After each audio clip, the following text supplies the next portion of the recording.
So everybody, today I have a very special guest. Together with me, here's Ilya, and Ilya assists startups in helping them launch their products and scale their sales teams.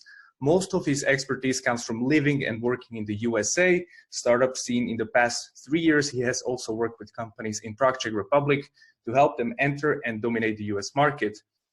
In 2015, he actually joined STRV as their director of sales, successfully built a local SDR team in Prague and a senior account executive team in San Francisco. He helped to double the revenue in less than 2 years, with almost 90% of clients being from the US. After that, he joined InLoopX as a CRO, built a sales strategy and sales team. In 2018, he successfully sold the company to Ava Software.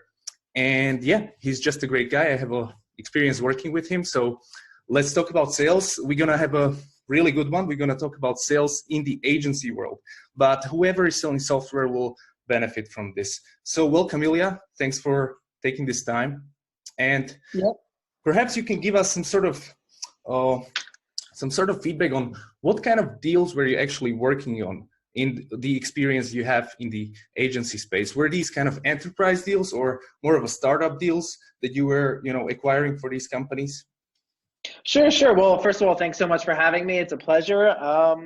And so, yeah, I worked for a couple of agencies and we worked on very different deals, I would say. I primarily focused on startups for sure, just because the sales cycle there is very different from corporations. We did work with a couple of corporations in both STRV and InLoop as well. But, what I find is as an agency, starting out especially, the biggest factor you have is kind of that trust that you can build because you're new, you're relatively small. So what you're trying to do is really close some deals quickly. And with startups, it's much simpler than with corporations. So with both these companies, we had a heavy focus on startups and funded startups because they have the money, they have the passion, and you can really get a deal just over a lunch, over a coffee, meeting people, getting to know them. With corporations, we also had a lot of success. There's a lot of stability in working with a corporation. It's not going to fail like a startup might, but the process is much longer. You have to bid, there's other competitors and things like that. Yeah. And so let's talk about specifically the sales process. And before we jump into everything like lead generation strategies, how to sell on the initial call and whatever, let's talk about what needs to happen before that, because many people who will listen to this, they already have successful agencies. They maybe have 50 developers. They maybe have, it can be a marketing agency, whatever agency. Maybe it's in the starting point, but what needs to happen before they start thinking about really scaling sales? I mean, from my experience, we do work with agencies all day. So there's a few things. So for example, let's talk about the importance of use cases or case studies. Should that be something you should have in mind before you even start thinking about, any active or passive sales or paid advertising to generate leads? Because what's your kind of opinion on this one?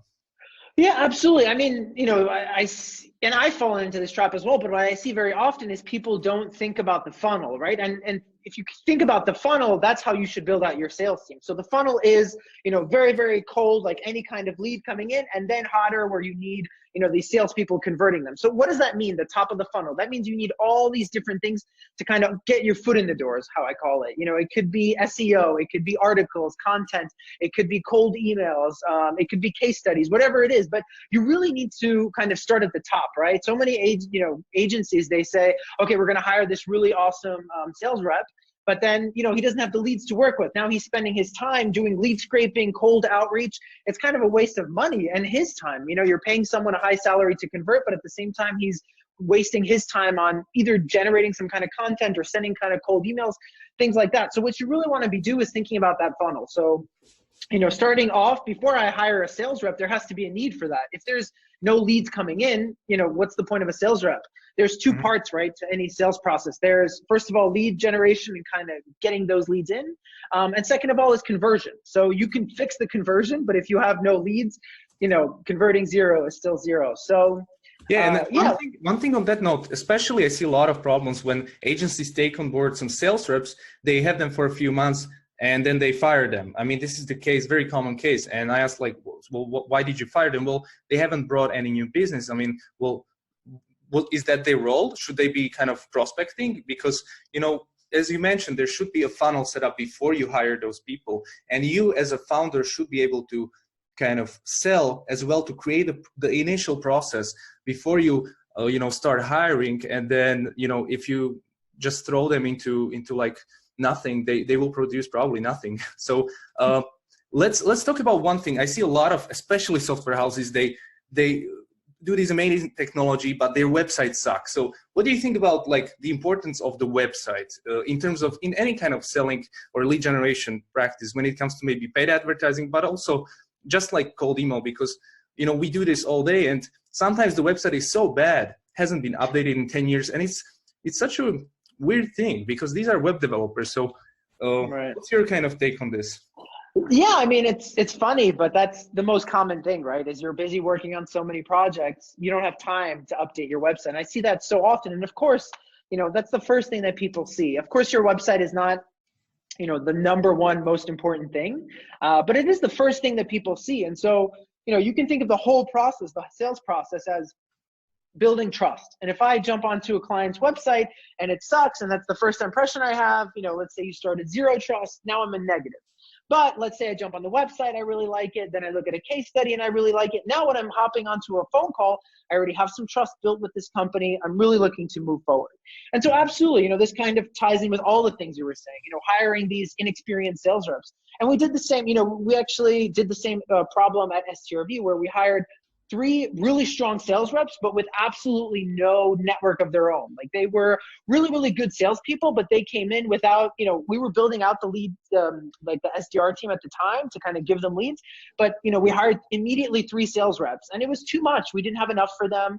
And honestly, after I think a year, all 3 of them left because it just wasn't a good fit. The next person we hired was a really strong guy who had his own network. He had been an entrepreneur in the past.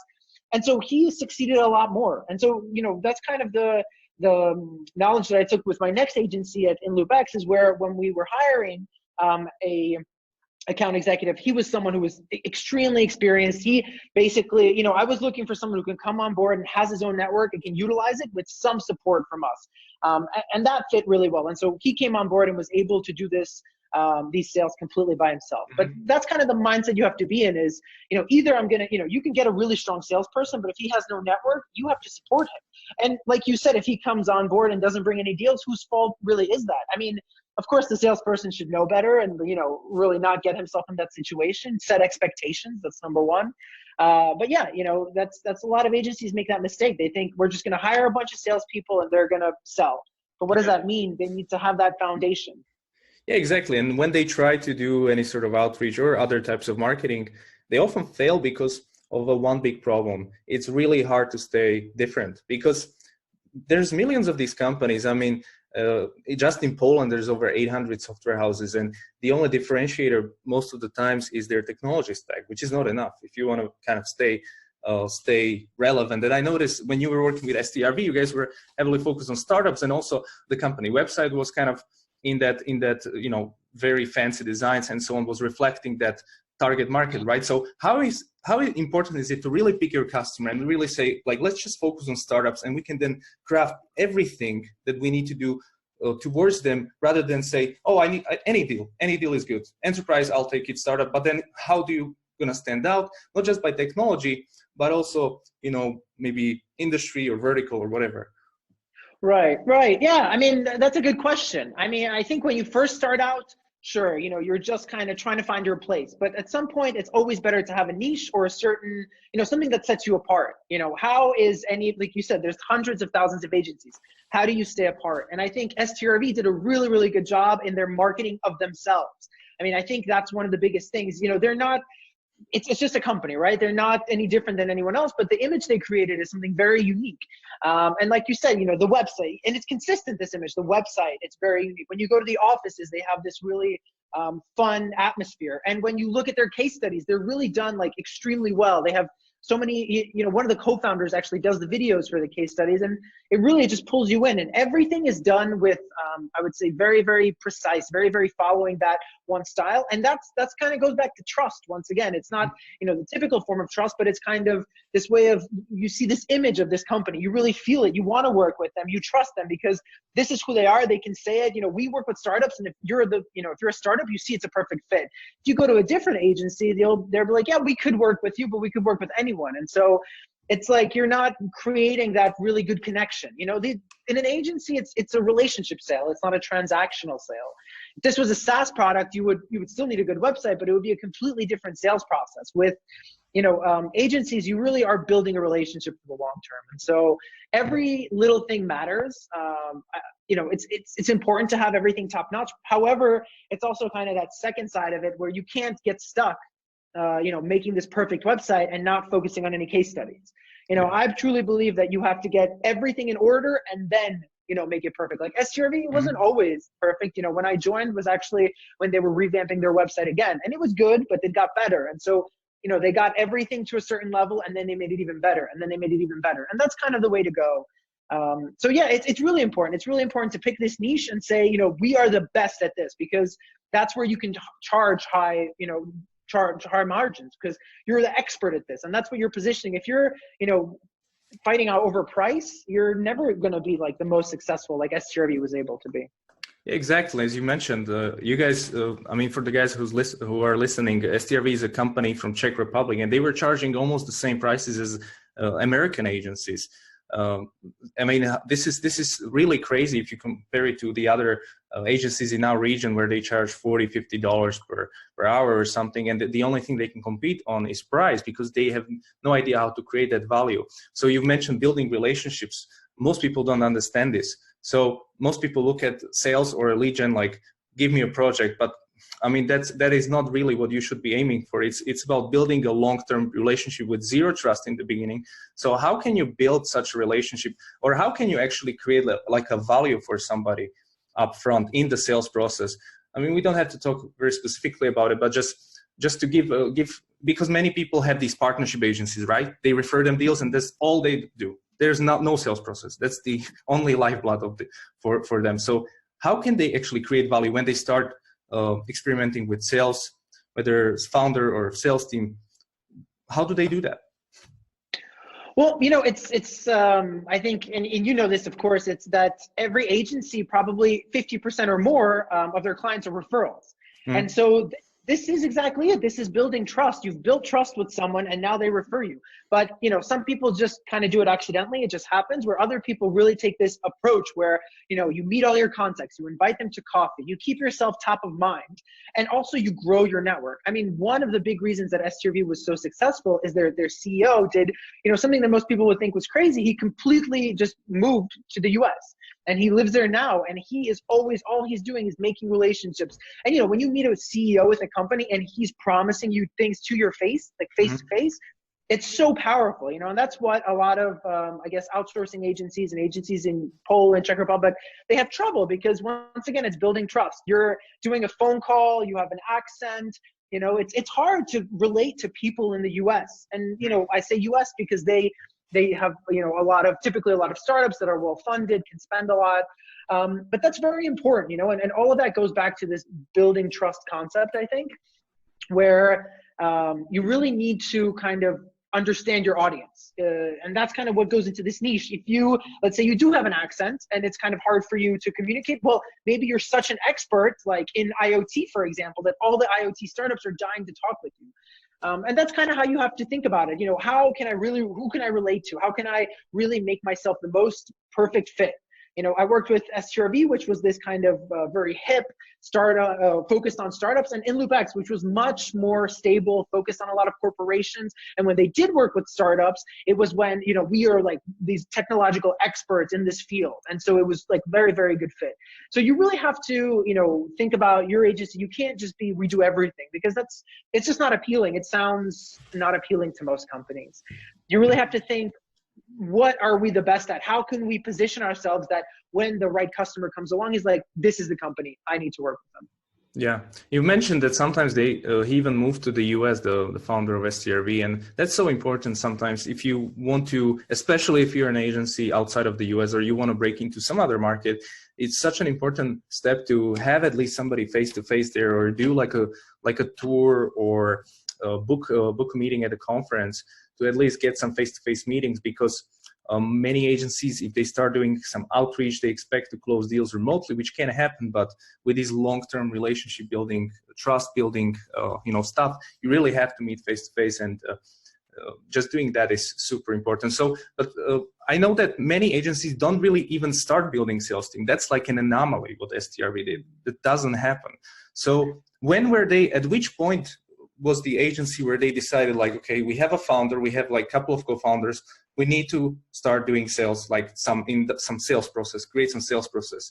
So what would you advise to people who are at that stage, maybe, or thinking about that, to create their first kind of sales process? Yeah, I mean, once again, it's all about starting from the funnel, from the top of the funnel. It's like, if you are not getting leads in, there's no point in getting really strong sales rep who can increase conversion.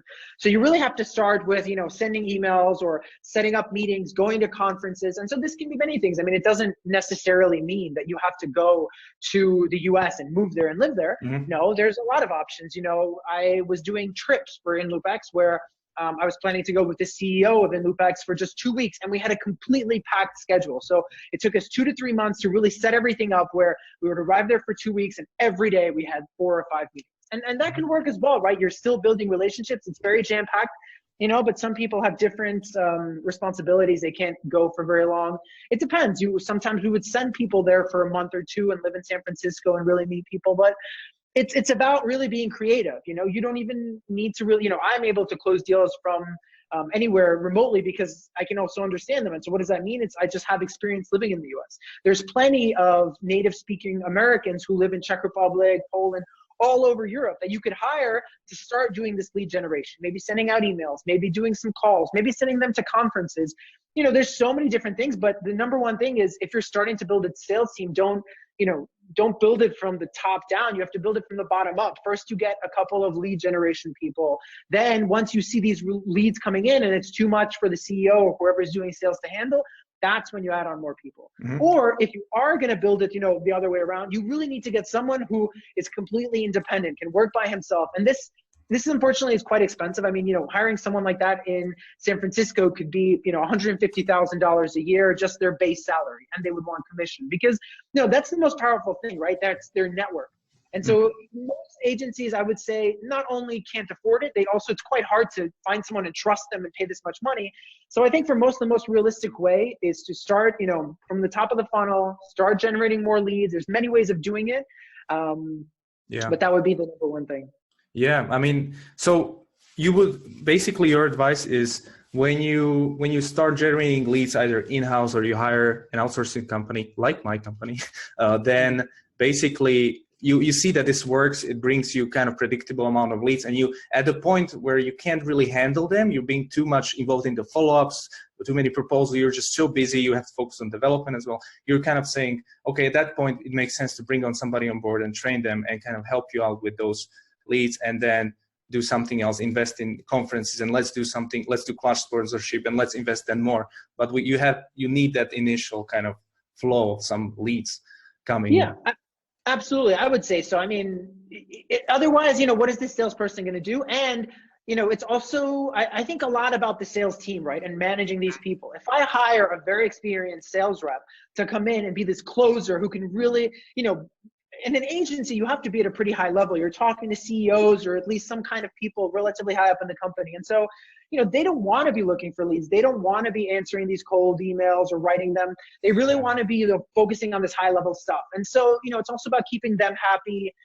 It just gets very complicated. So you really want to kind of have these, very set structure in place so that people know what they're coming into. You can easily manage them. You can, they can be happy in their role. So yeah, absolutely. Like you're saying, first of all, the leads need to start coming in. You need to understand what works. And honestly, if you hire like a good closer who's not, doesn't have his own network, he's going to do what he can with what he has, but it's hard to expect him to be out there always farming, trying to get new leads. That's hard. Yeah. And so how did you do that? How big was exactly your team at STRV or in the other agency where you had some sort of split between the SDRs, which is the junior role to generate leads, and then you had account executives and you were kind of on top of them. So like how many people have you had in your team perhaps, and what were their roles specifically? Right. So with STRV is a great example because we actually had quite a big team there. And so once again, I started with, the first role I hired was for me kind of this assistant manager, but he was an SDR initially. He kind of grew into this assistant position. And he was just kind of, first of all, we started both kind of looking for leads, playing with different email cadences, seeing what works. Mm-hmm. And once we figured out that, okay, we can scrape leads here, we can send these type of cold emails. We used a couple of tools. We used Woodpecker, then Reply, a couple of different tools. We were satisfied with the process. We saw, okay, if we just increase the amount of emails, we'll increase the amount of potential leads. We're like, this formula, this works. And it's kind of what, this famous book, Predictable Revenue, talks about is once you get that formula, you can scale. And that's what we did. No more lead scraping for us. I mean, we had some tool we used for lead scraping, but honestly, at the end, I was like, this is too difficult to manage. And I just outsourced it to a company in Ukraine where I would say, hey, I'm looking for XYZ. Can you get me contacts, C-level or directors, whatever it was. And they would just send us back a spreadsheet. And I had one guy on my team who was one of like head SDRs managing this outsourcing. So he would say, get us these leads, and we would just get a spreadsheet. And there's two reasons that I outsource it. One is because it's difficult process where it's very time consuming. And it's, the second thing is, having these people on your team and managing them, it's quite difficult. It's not something that most people want to do for a long time. It's either students or someone else. And it takes so much effort to manage these people's expectations that it's just something that for myself personally made more self to outsource. Yeah. And so we basically, it was starting off with this lead scraping in Ukraine. At first it was, I think, two SDRs in Prague. So basically what the SDRs did was take these leads, upload them to the email cadences and start sending them out. And once we got replies, they would reply and set up meetings for our account executives, or initially it was just myself.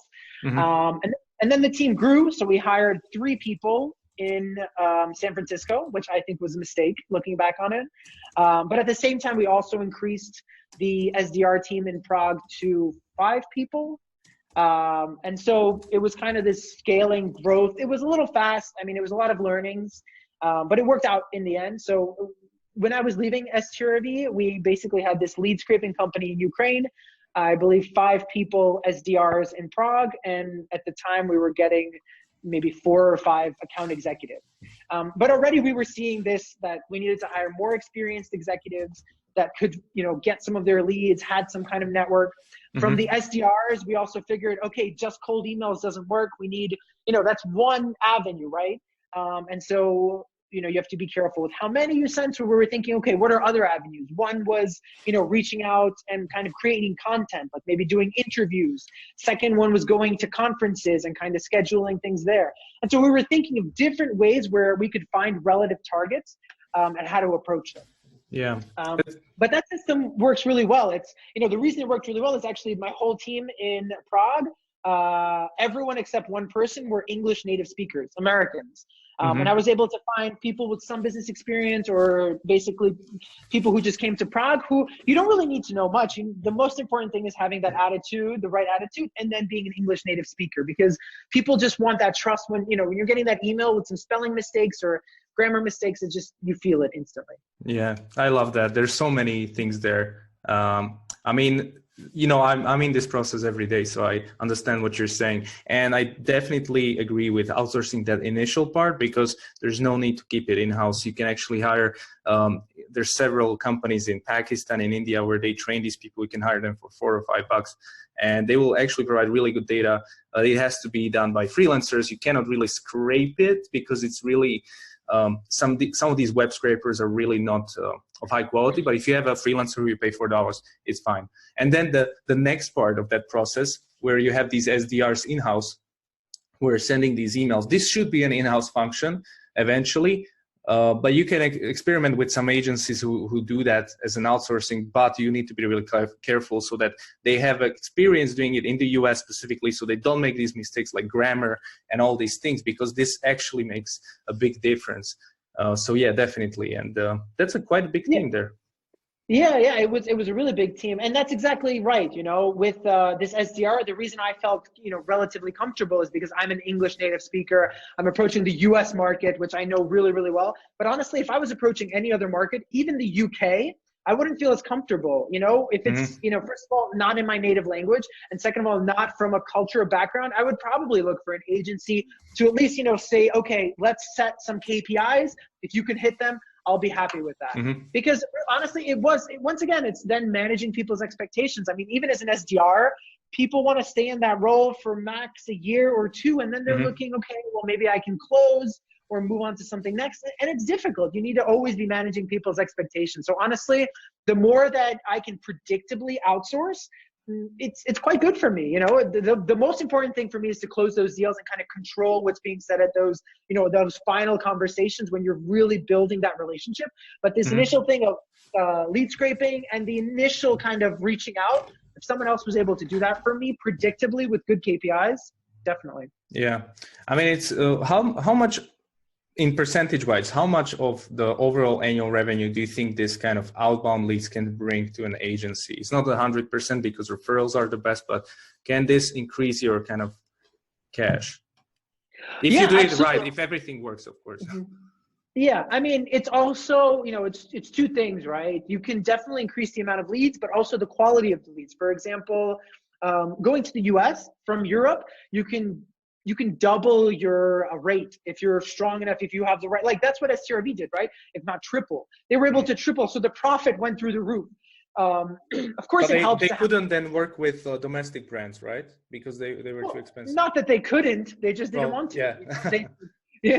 That's a good, it's not, it's a good problem to have where they basically said the price, and even big, corporations here were like, that's crazy. And they're like, well, we don't need to work with you. And so, they did a really, really good job in that part. And the other part of it is, it's also not, it's not so direct, right? That you send an email and then like a couple of months later you close the deal. It could be you send an email and you close some very insignificant deal, but you have a great relationship and they refer you to someone else and you open the door there. So it's really hard to know what specific things, where they come from.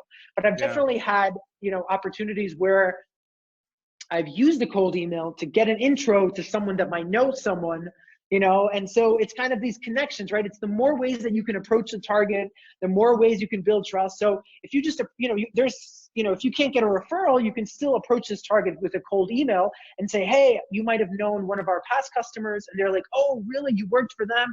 Perfect. And so it's hard to say what specifically is from cold emails or what, but it doesn't matter. It's something that's scalable. It's very important, I think, to build out, because referrals, it's not scalable. There's no formula that you can figure out. And you can't put all your energy into one channel. You need multiple channels for stability, for all these things. That's why, I think it's absolutely necessary for all agencies to be doing some form of cold emails. I mean, even if you're going to a conference and like trying to set up some meetings, that's a cold email. That's just smart use of your time. So there's so many different ways to be using these different channels. It's important for sure. Yeah. I mean, most people get stuck on this point because they either have a very bad experience with it, almost 99% of it doesn't work, they say, and it's really hard. I mean, it's not easy to just send an email. You probably won't get a response if it's not good.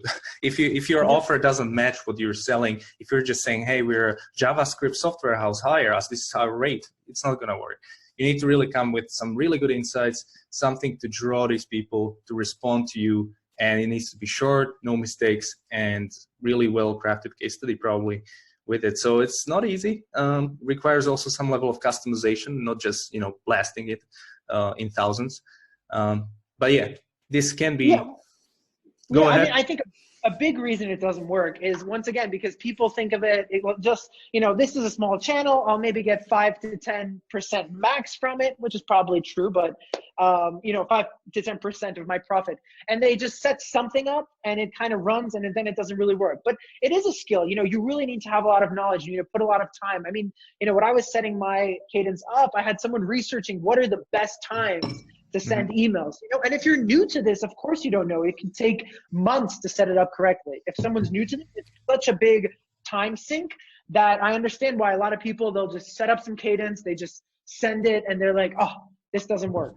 I mean, with my cadences, after many, many trials and figuring out the right approaches, I've been able to get crazy results where it was basically 95% open rate, and I think maybe like 40% positive reply rate, because it was super, super niche, exactly like STRV did. I approached a very, very small target audience. I think it was basically 100 targets, but the thing is, it works really well, and you have to be smart about it. Like, when I first started with cold emails, I would do these massive, massive campaigns. And of course, there you get like 17% open rate, 5% response rate.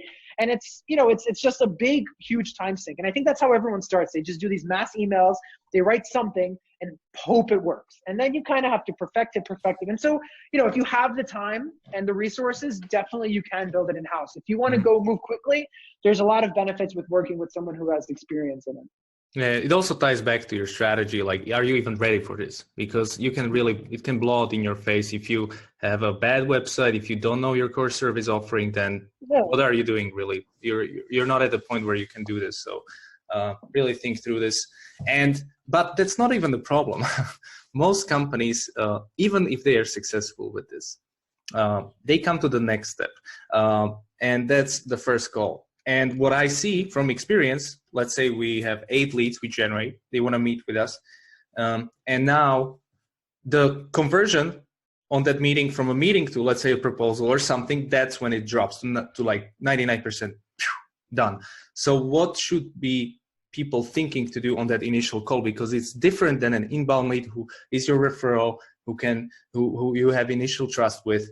Why so many people can't convert at that point when they finally get the meeting, either face-to-face, whatever, coffee, Skype call, and then something happens there. Do you have a process, or what do you do on that meeting to continue to follow up, to have a reason to stay in touch, so that you don't just then send them emails every 2 weeks and they just left your radar? Well, once again, for me, this is so important what you're talking about. That's 100% right.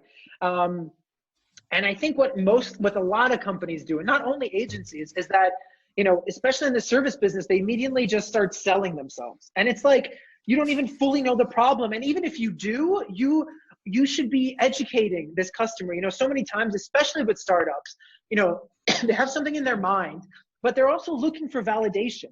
And so, if they come to me and they say, hey, we want to build a website and an app, all this stuff, and it needs to be like Facebook and YouTube and really, really big, and I have, $20,000, most companies will be like, well, that would cost you $100,000. So they're already killing the sale before it even happens. They're just telling him, like, we can't do it for that price. But you should really think about, like, what are they building? I don't even talk about money. The first thing I want to know is, what are you building? And why, and is it a good idea? I think every agency in this has to be like a design and development expert, especially that salesperson.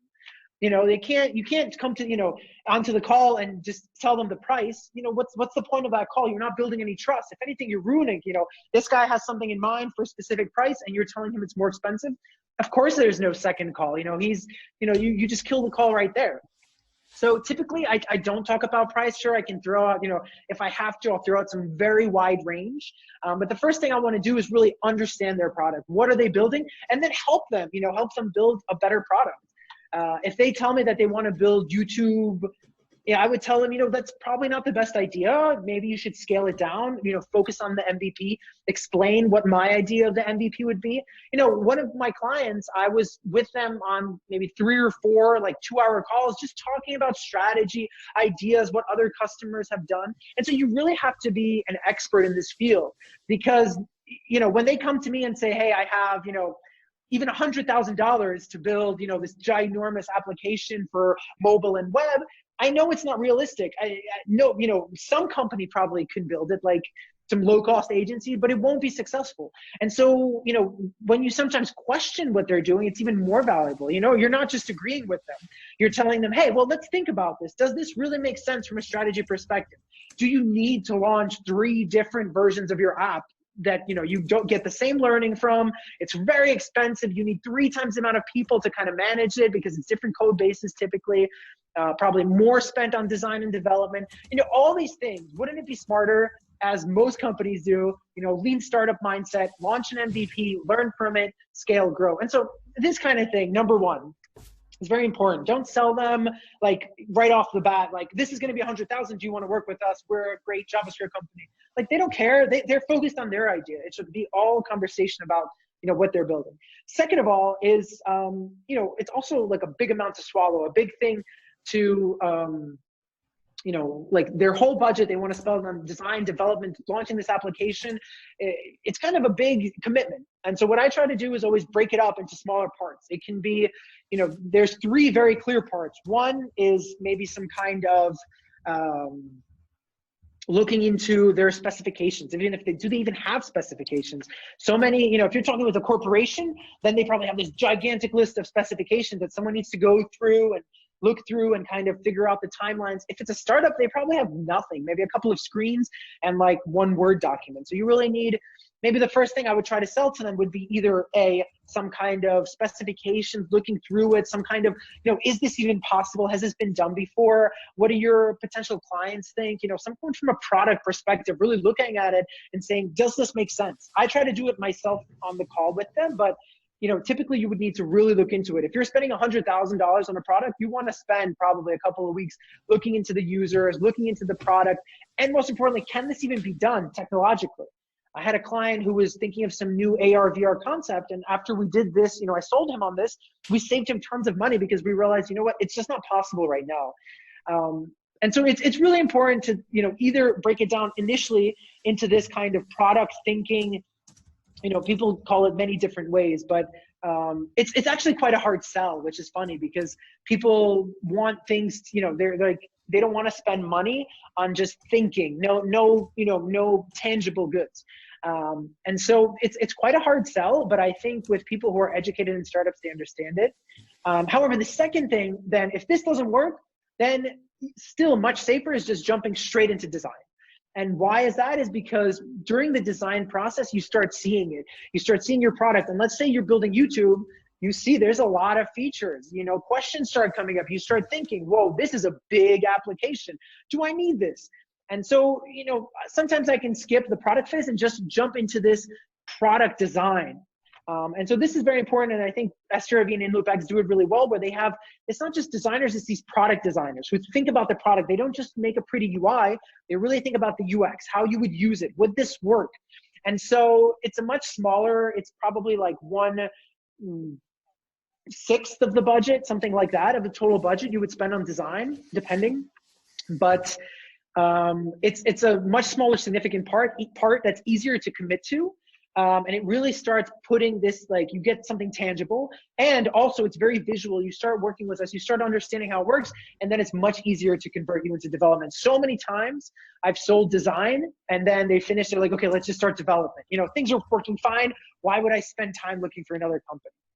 Yeah, it's so important. I mean, just the importance of having some sort of ladder or some sort of process where you say, okay, this is going to be the core offer we're going to pitch. It's going to be like a workshop with our architect, and we're going to talk about the specification.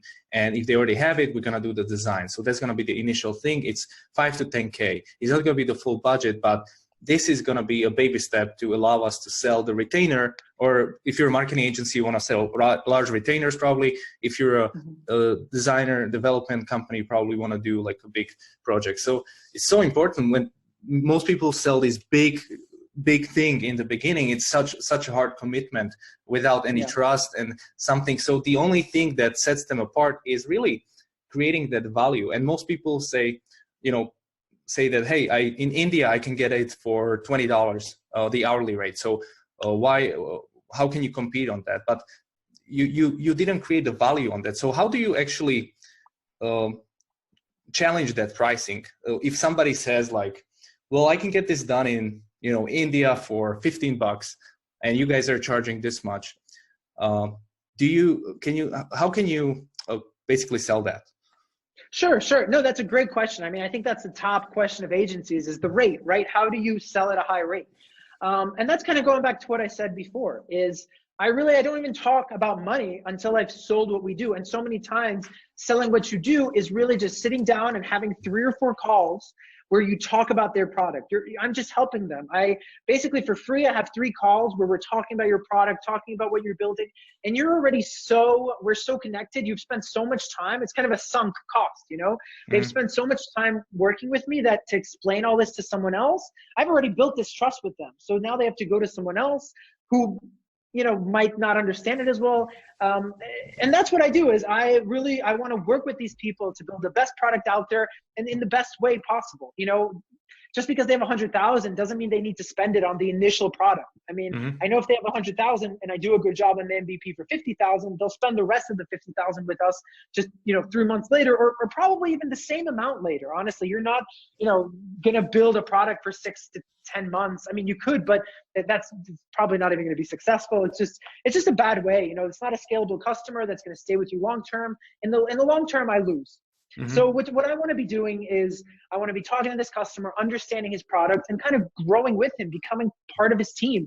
And during that whole process, you're building trust. You get to know each other. You get to, you know, you're talking not only about work, obviously making some jokes or whatever it is, but he gets to know you and he trusts you. And so by the time it comes to pricing, it shouldn't really be a surprise, you know, that we are expensive. And why? It's because when you come to us and you want something, I don't say, okay, we'll build it. What's your budget? Okay, we'll build something. No, I'll tell you straight up, like, are you sure you want to build that? You know, I don't think that's the best way to build this from our experience. And that's why you're coming to us, right? Because we're the most experienced in this niche. As you know, we talked about marketing before.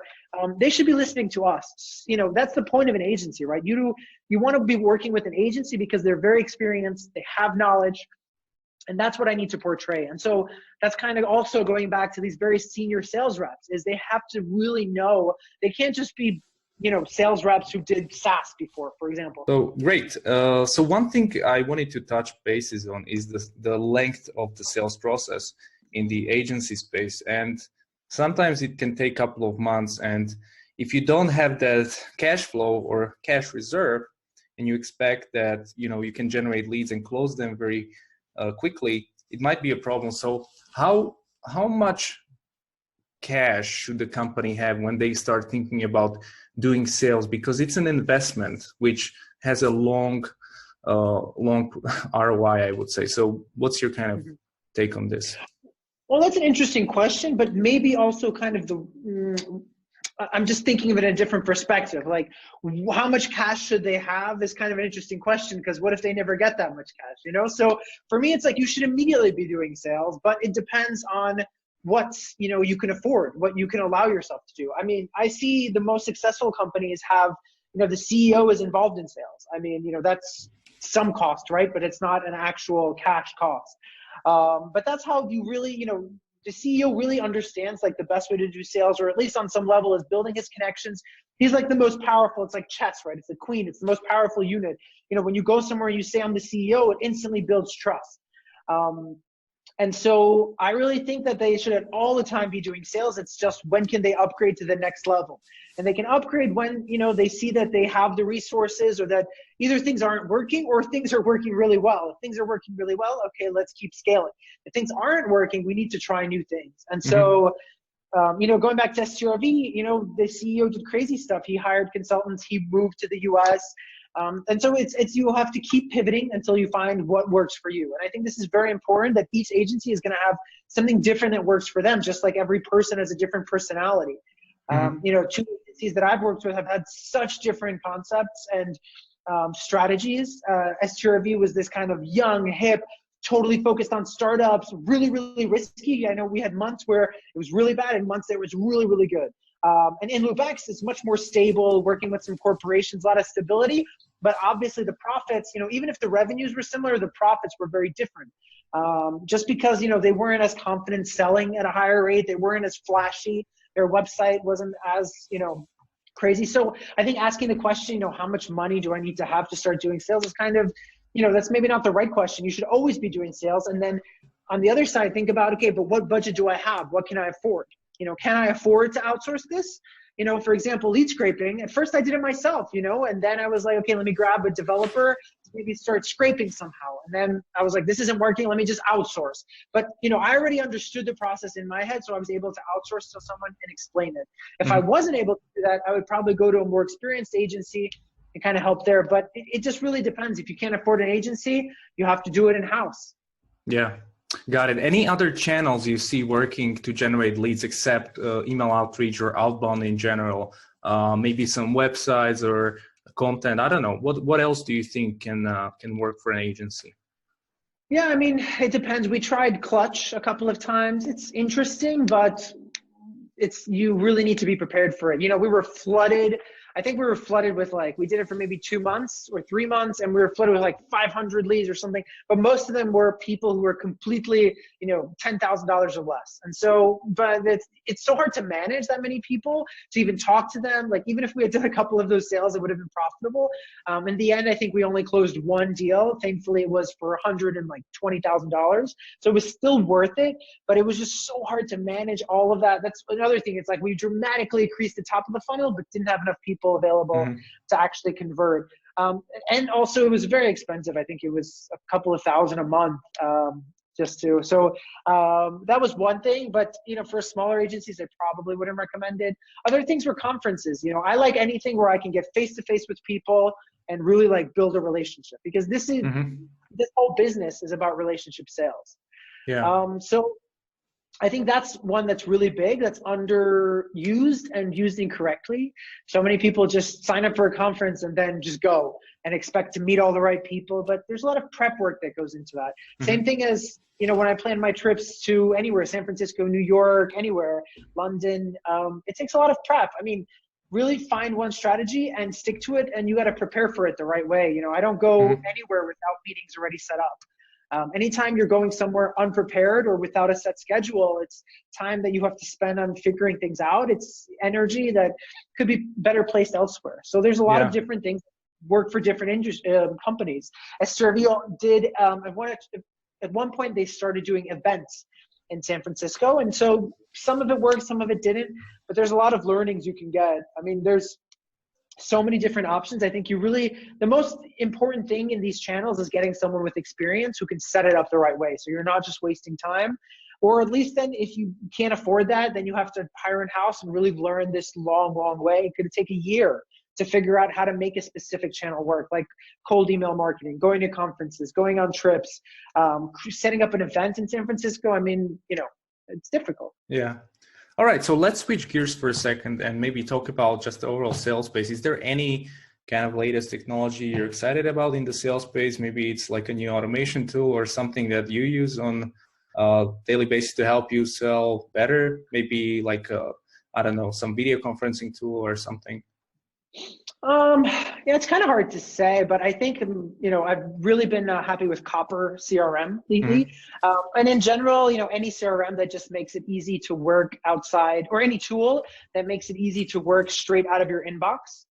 And so it's, you know, the CRM itself is whatever. It's just, you know, there's so many CRMs, but I think inherently the best, or a majority of salespeople, are a little bit ADD, not so focused. And so, you know, it's usually high energy, but very low focus, and which is good for closing deals, but really bad for any kind of data tracking. I remember when I was working at ShopKeep and we had a team on Salesforce, and it wasn't set up the best way, but it was just a nightmare trying to get people to log things, because it was 50 different drop downs. You had to, you know, and salespeople hate that. They don't get paid commission for logging data. And so I'm a big fan of anything that makes that easier. So Copper is great. They have like a Gmail plugin. I think LinkedIn had Reportive. I don't know what's happening with that. I don't know why. I have LinkedIn Premium, so I like that. But anything that lets you kind of work, you know, Copper lets you work straight out of your Gmail. You never have to open the CRM ever as a sales rep. And I see a significant increase in what people actually log. Then when they had to open the CRM, you have 2 tabs open, you're switching between them, then you're on the call, you forget. It's just like, you really have to minimize steps. And you really have to think about incentives for these salespeople. They don't really care. Like if this is a note for me, like, okay, but if, you know, if I don't care about where this person got found, something that the company cares about, like, or the marketing team, it's hard to incentivize them just, you know, so I like tools that help with that. Got it. And then, I think that's the biggest thing, is really just making the account executive's life easier. Got it. And what would you say is one of the biggest mistakes that the agencies do when they try to approach selling, maybe going to the US or even in their own markets? What's kind of the number one thing they all struggle with? Well, I think the number one thing is like what we were talking about previously. When they finally get a customer on the call, they just sell him, and it's not really, at that point, there's nothing to sell. You have to really understand the problem and present yourself as a consultant, not as just developers and designers who could do work for you, because that's outsourcing. If you're doing outsourcing, you have to play by the margins. That's it. Like, it's very hard to outsource and charge a lot of money. You have to be a consultant, a specialist. Your agency has to be like one of the best. Like, why would they pay money for outsourcing? You can go to Ukraine and get a really, really strong developers, really smart guys. To go to an agency, it's for stability, it's for knowledge, it's for having, these really, really high level people who are also helping, but maybe not directly. So I think that's very important. It's selling, not to the budget that this person have, but selling to the idea. As I was saying before, someone comes to you with a $20,000 budget, wants to build something big, if it's a bad idea, it's your job to kind of convince them and talk them through it, and kind of throughout that build that trust, so that they go with you and trust you to build something much smaller, but that will be much more likely to succeed. Do you read some books? Is there any book you recommend on sales or something like that you've read recently? Well, I really like the book Predictable Revenue for any kind of sales managers. It just really makes you think about, how to be more predictable with your salespeople and with your sales kind of whole strategy. It's talking about, basically referrals is very unpredictable. One month you can have 50, the other month you can have 0. And so how do you build this structure where you can actually hire a team and they could be sending out emails or whatever different channels, and really you have a formula that says, if we send out X, we get roughly Y, and then you can build this team and set some expectations for, CEO, whoever it is. Yeah, just don't copy the templates from that book. It's outdated. It's been 10 years. Any other favorite apps in business general, like Slack or something you're using that are helping you out in your daily work? Well, honestly, I think that knowledge is like one of the most important things that we kind of don't have time for. So one of my favorite apps recently has been Blinkist. I don't know if you know about it. No. But it basically takes a lot of books and summarizes it and then reads it to you. Really? So it's kind of an audiobook, but it's just the summary. It's like the Cliff Notes. It's just really great. I sometimes put it on like double speed, and especially like a lot of these business books, it's like I just need to get the core concept and then I need to start thinking about it. And so many times these examples that I don't want to be reading through. So Blinkist is really, really great. I really enjoy that. If you're looking for an app to kind of increase, I basically just use Blinkist and TED to kind of really expand my horizons. That's good. And is there any favorite entrepreneur that you like or you follow? Oof, favorites. Hard to say. Just one. I mean, I'm a big. It doesn't have to be somebody famous, but go ahead. Well, I guess I can name 2. I mean, for Gary Vee is just like a great inspiration. I mean, I don't agree with a lot of things. It's so incredible to me how he just built his brand by making like these videos with this like passion and energy. I think that's why a lot of people get, really feel comfortable with him or like get attracted to him. It's this crazy energy. And also because my dad is like huge into wine, and he was watching Gary Vee before he was famous for all this stuff. So I remember Gary Vee with like just some shitty background and a bottle of wine. And so it's cool. I went to his wine store a couple of years ago. It's huge.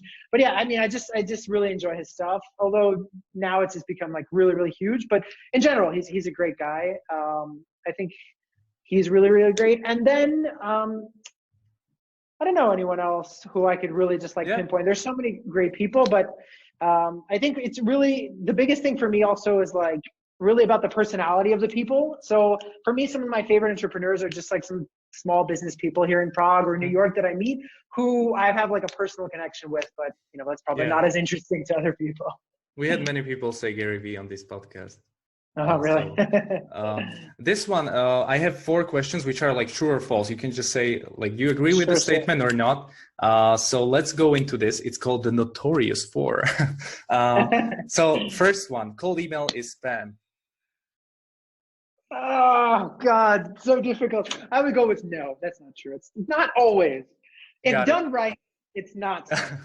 So it's false. All right. So another one. In 10 years, AI will replace B2B sales reps.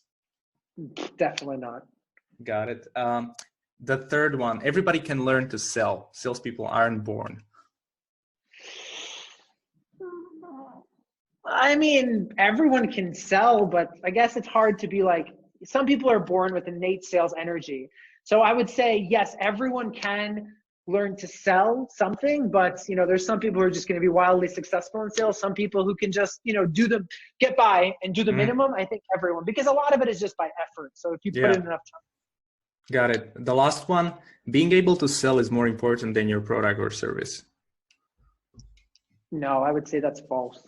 I would say if I don't have, a product or service I believe in, then I can't sell, because as a good salesperson, once again, I know I talk about this a lot, but it's all going back to trust. And if I don't believe in my product and I'm selling my trust, then I sell something shitty. That means I'm ruining my reputation. I can't sell further on. So it's like super important. If you have a good product, don't have a sales team, like you're fucked. But if you have like a really, really great sales team, but a really bad product, sure, you can make like some, how can I say, some big sales initially, but it's totally wrong. Eventually people will find out it won't be successful. Got it. My last question is a bit of a story. Basically, imagine that you just got a check from the IRS, since you're from the US, and you realize that you owe them a lot of money, almost everything you got. And your money, your house, everything will be freezed in a week. But you have a friend who's a tech entrepreneur, a geek who doesn't know anything about sales, but he has this great product, and he's giving you an opportunity to go with him to this big presentation, like an initial meeting with a big client. He'll give you 50% commission if you close the deal, if you help him close the deal. And this money can cover your debt payment. So you have one day to teach him everything you learned in your years in B2B sales. So what would be your kind of top 3 things you would tell him to prepare him for this meeting? Oh man. Well, honestly, I would just probably try to take full control of the meeting. But you can't. Let's say it's just him. Just him. Well, I would tell him, number one, as always, it's, ask questions and really understand what they're looking for. If it's a sales or it's like a pitch. It's a sales, yeah. It's just the initial meeting. So it's really don't sell them. Just try to understand, like, what is their current situation? Why are they even talking to you? And be, that's number one. It's like, don't come in there with this hard sell or even selling it all before you know what they need. Number 2 is like, be, the consultant, be super educated. Just even if you can help them for free, really, and don't just be a yes man, like so many people come and say, yes, we can do it. This is the price. No, it's question it, really be that consultant and say, well, I don't know, maybe this is the best direction. Maybe that's the best direction. Whatever it is. And then number 3 would be energetic. People really like that energy. I've had some salespeople who are just droning, or like you don't want to listen to them. Honestly, it's like the Donald Trump effect. If you're just talking, and I do this sometimes, I'm just talking, but it's energy, it's high energy. I don't really have to say the right things. I just have to make you feel the right way. And so sometimes even the things that I say are kind of filler. But it's because I'm trying to almost, I sell with emotions as well. And that's how people do. You sell with emotions. So I think that's important. That's something that, once again, is very, very hard to teach. And so like you said, like some people are just born with it. But it's super important, when I see people who are high energy. And I think, Gary Vee is why he's one of my favorites, is because he's super high energy. It's just, people feel it. It's like this primal kind of attractiveness to this person or this idea. Cool. Great. So thank you very much, Ilya, for being on the podcast. I believe we learned a lot. So guys, if you want to get in touch with Ilya, what's the best way to reach you? Or do you have any social presence? What do you want to plug here?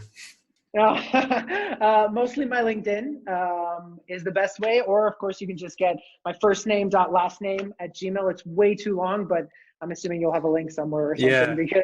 Because Got it. So thank you very much, Ilya, for doing this. And guys, I hope you learned a lot. And if you have any questions, post them in the comments and leave us a review and a rating in iTunes and on every other platform. So thanks very much, Ilya, and take care. Thank you. Bye-bye. Bye.